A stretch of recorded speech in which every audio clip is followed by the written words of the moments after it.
Next guest focuses on value investing. He is outperforming this year with returns of more than 8%.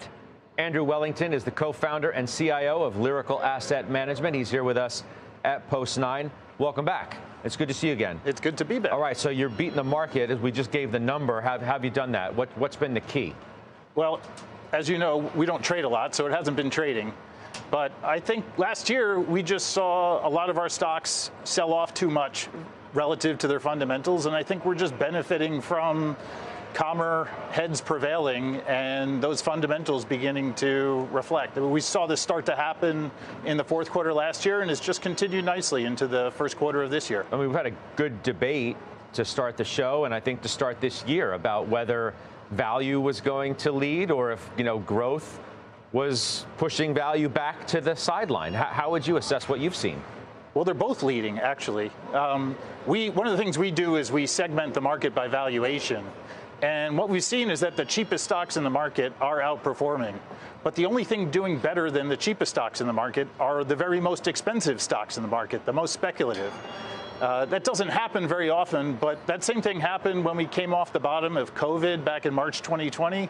The really beaten up stocks recovered nicely, but also we know we had a big growth bubble that emerged out of that period as well. Does it make sense to you, the highly speculative, highly shorted, much higher growthy type names? I'm a value guy. That stuff never makes sense to me.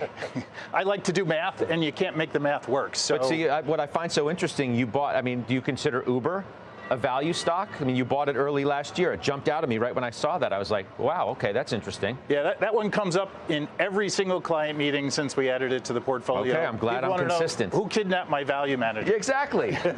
My point exactly. So why? So I think to simplify the story, if you take Uber and you give them credit for getting to the margins that they think they can get to, then the stock would be earning about $3 a share. And with the value of the investments, that's about 10 times earnings. And so the big question is, can they get there? They're not there today, but for the first time, they're expected to be profitable this year. And we think they can get there. One, they're already there in about a third of the markets they serve. So they've demonstrated they can get there. And two, for most of the rest of the business where they're not at those margins, we think they could get there if they just stopped spending on growth, mostly driver recruitment. So we think, and it makes sense to do that spending on growth. They get a really high positive return out of it, but they have a good cost-conscious culture now. And so 10 times earnings for a business that's got 20 to 30% top-line growth, that's a value. You said at the top of the show you don't do a lot of trading, so it's not trading that's led to your outperformance, but you've been kind of busy and maybe busier than you normally would have been. This week, for example, I see you bought Primerica, you sold Lincoln National. Why the pair trade there? Yeah, we like to say Primerica is a great business disguised as an insurance company. Their specialty is selling really low-value policies to households with net worths under $100,000. This is a seriously underserved population. The problem is there's not a lot of commission to be earned on such small policies, so you need a really efficient distribution force, and that's what sets them apart. They have this variable cost distribution force that allows them to sell these policies at attractive economics, and they reinsure about 85% of the risk. So really it's a distribution model that's very difficult to repeat. We sold Lincoln National. We've kind of lost confidence in that business given the big reserve charge that they took last year. And Primerica, we think, is a far superior business. Concentrix was a January buy as well. Tell me about that. It's the ticker CX? CNXC.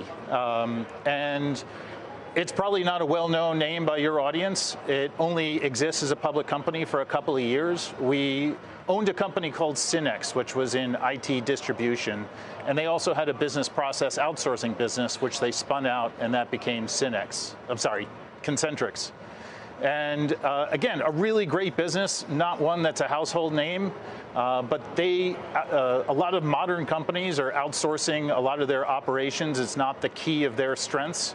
And so they're growing nicely as they increasingly take on those operations from other companies.